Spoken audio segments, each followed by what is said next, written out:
This is the new smart #1 Brabus, and it's a little bit like upgrading from a regular coffee to a large one, because for not much extra cash you get a lot more of a kick. And in this video I'm going to explain exactly why by talking you around the exterior, the interior of this car, taking it for a drive, and of course launching it to see how quick it is from 0 to 60 miles an hour. Could this be a performance car bargain? We'll find out. I'm Matt Watson and you're watching Carwow.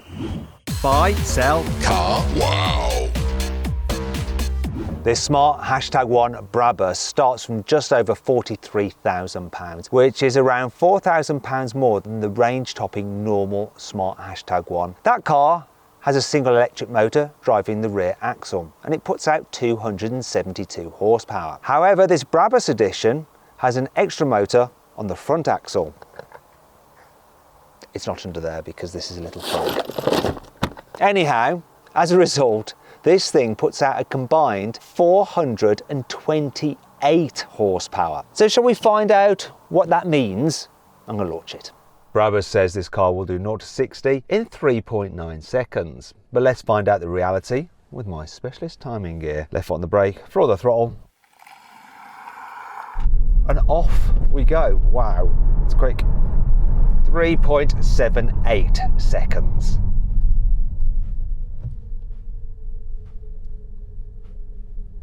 That's impressive. In fact, here's a montage of me launching some internal combustion engine performance cars with their 0 to 60 times, which aren't quite as impressive as this electric car's. 4.34, 3.85, 3.85, 0 to 60, 3.87. 4.5 seconds. In order to cope with the extra performance, Brabus has completely reworked the #1 chassis. So what they've done is fitted coilover suspension, lowered the car. It's got uprated active anti-roll bars, completely different hubs and subframes at the front and at the rear. It's fitted with a limited slip differential on both axles. I mean, it's completely crazy. They've even widened the track, and of course it gets uprated brakes and performance tyres. All of that is complete b****. All that they've actually done is slightly tweaked the front suspension to cope with the added weight of the motor. So what does that mean to how this car drives? Does it feel sporty enough? Let's find out. Okay, let's see what this car is like on a twisty road. Is it fun? Is it engaging? Does it feel truly sporty, or is it a one-trick performance pony?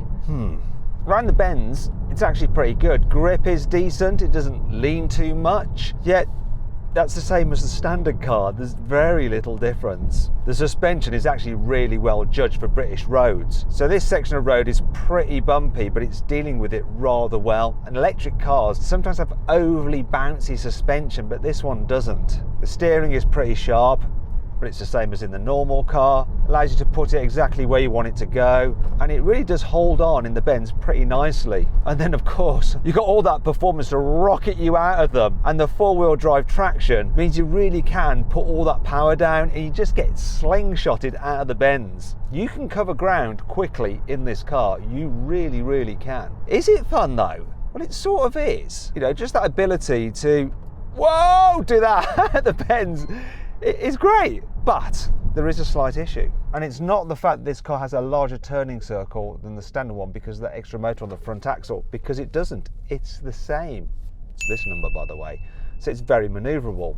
But ultimately, while this car is pretty impressive and it's very quick, it doesn't really have that involvement and adjustability that you get from an internal combustion engine performance car. I mean, yeah, the brakes are good. You don't really notice the regen, and sometimes with electric cars, the brake feel for a performance car isn't great, but they've got that right. But there isn't that ability to get the car rotating so well like you can with an internal combustion engine car through the bends, so you don't really want to fling it about too much. Also, there's not the control that you get on the throttle. Even though you've got all that power, it just doesn't feel that adjustable. And then there's the fact that you're not changing gears, you're not having to manage the torque curve of the engine, you're not going bam bam bam with a manual and a clutch and blipping the throttle on downshifts, or even just pulling a paddle bam bam bam and getting the car just like singing and revving it out. You do lose that with an electric car, even a performance electric car. They just miss that element of fun that you get from a car with an internal combustion engine. Now, some of you might be watching thinking, Matt, you're just like some old bloke, you know, when cars were first introduced, going, well, do you know what, cars are not as much fun as, you know, gripping a horse between your legs and like pulling on the reins and smelling the horse manure. But I guess I'm an old-fashioned petrol head at heart. For performance cars, part of the element is how engaging they are to drive on a twisty road, not just the straight line performance. And so far, electric performance cars haven't delivered that in the same way that an internal combustion engine performance car does. Visually, this Brabus version of this smart #1 does look more aggressive than the standard car, mainly because of these vents here in the bonnet, which serve no purpose whatsoever because it doesn't have an internal combustion engine. Therefore, why does it need these vents? Still kind of like them though. I also like the red effect here on the grille and this slightly extended front splitter, once again with a red stripe and the Brabus logo. Moving down the side, you've got a unique design of alloy wheel, though the size is no bigger than the maximum size you can get on the standard #1 at 19 inches, though you do have brake calipers painted red. The brakes themselves are no different. Now down the side, you've got these extended side skirts with red piping and the Brabus logo. Moving around the back, the only changes are slightly different trim here with, once again, a red stripe and the Brabus logo, and a slightly extended roof spoiler. I like the visual upgrades. I do think it looks better than the MG4 X-Power, though that car is less expensive and has slightly more power. If you want to see my full in-depth video review of it, click on the pop-out banner up there or follow the link in the description below.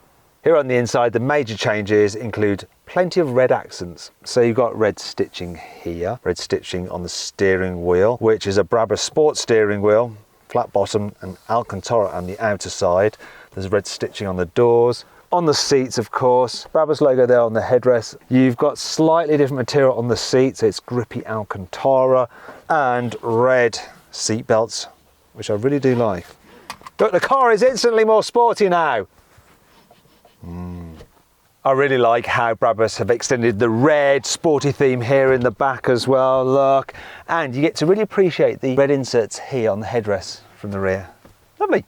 Other than that, it's just like a normal #1, so pretty blooming comfy in the back with loads of room. Decent headroom, decent knee room, quite spacious for 3 people in the back at once, and loads of foot room as well because it's a bespoke electric car with a completely flat floor. Very practical and comfy. The smart #1 Brabus has the same boot capacity as the standard car, so up to 411 litres. There that is with the seats slid as far forward as possible. If you have them as far back as possible, like I've got now, then that reduces to 273 litres. In fact, if you want to compare things like boot capacity on a range of electric cars, click on the pop-out banner up there for the link in the description below to check out Carwow's top 10 best electric cars. Anyway, that brings on to 5 annoying things about this smart #1 Brabus. You don't have an easy access driving mode select button on the steering wheel like you do in many performance cars. Instead, you have to touch this touch sensitive button here below the infotainment screen. And that's quite hard to do when you're driving, so you end up resting your hand on this panel here, which then opens up that cubby hole. So then you have to put it back before you can enjoy your drive. The Brabus #1 weighs in at 1900 kilograms, which is 100 kilos more than the standard car, which means that the extra motor at the front and the drive chassis are 100 kilos in total. It's quite a lot extra really, isn't it? I love Alcantara on a car's steering wheel, but the fact of the matter is that you really then can't eat crisps or anything like that when you're driving because your greasy hands will soon ruin the finish on there. On the image of the car that you get on the 360-degree parking view, it's just of a normal smart #1. They haven't tweaked the graphics to show you that your car is in fact the Brabus. The material on these Brabus seats make an embarrassing squeaking sound when you move the seat back. Have a listen.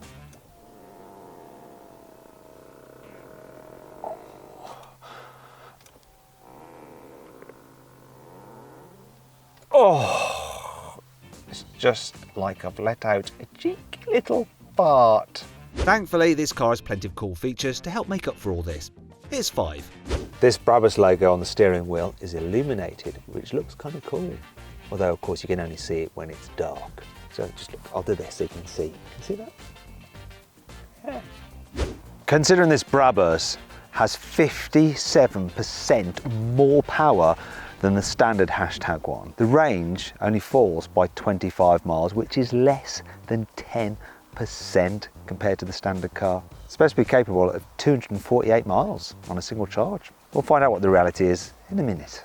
I'll tell you what's also impressive, the fact that you're only having to pay an extra 10% on the asking price for this Brabus version of the smart #1 over the range-topping standard car to get your extra 57% more power. What's more, this car comes fully loaded with goodies such as automatic cruise control with lane keeping assist and the ability to keep your safe distance from the car in front with automatic braking. It also has a huge sunroof and a heads-up display. The front seats may have Brabus written on them, but they're still as practical as in the standard car, which means you have ISOFIX on the front passenger seat, which is really useful for parents who want to keep their eye on their child while they're driving. Finally then, let's see what this Brabus version of the Smart is like as a daily driver. The first thing I'm going to do is test the pickup when you're just cruising along. Then you join a dual carriageway and you want to speed up from 40 to 70. So I'm at 40, I'm going to floor it. 70, that quick. I mean, this is like a rocket ship. And then when you are cruising at 70, it's comfy. It's quiet, little bit of wind noise from around here, bit of tyre noise as well, but overall a very nice, comfy, relaxing car. Just like the standard car actually. There is no detriment for it being the performance version, although that does bring me onto the economy, or should that be efficiency. So this thing is averaging 34.6 kilowatts per 100 miles. And when I do the conversion, that works out to 2.9 miles per kilowatt hour, and when I multiply that up by the car's 62 kilowatt hour battery pack, means this thing is doing about 180 miles on a full charge, whereas it's supposed to do getting on for 250 miles. That's about 75% of what the maker claims, which isn't particularly good.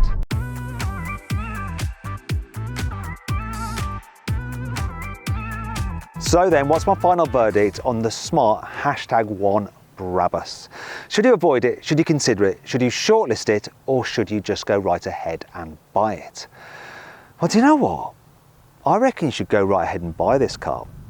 You see, I think you should go right ahead and buy the standard smart #1, and that starts at £36,000. But if you want the one with all the kit, it's £39,000. And you only have to pay an extra £4,000 for this Brabus version, which has all the kit as well, but an extra 150 odd horsepower. I think it's a no-brainer.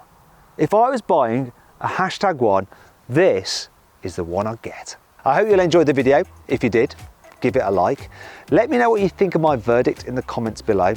Click on those windows there for some more videos, and on that box there to go to CarWow to see how much money you can save on your next car. Thanks for watching.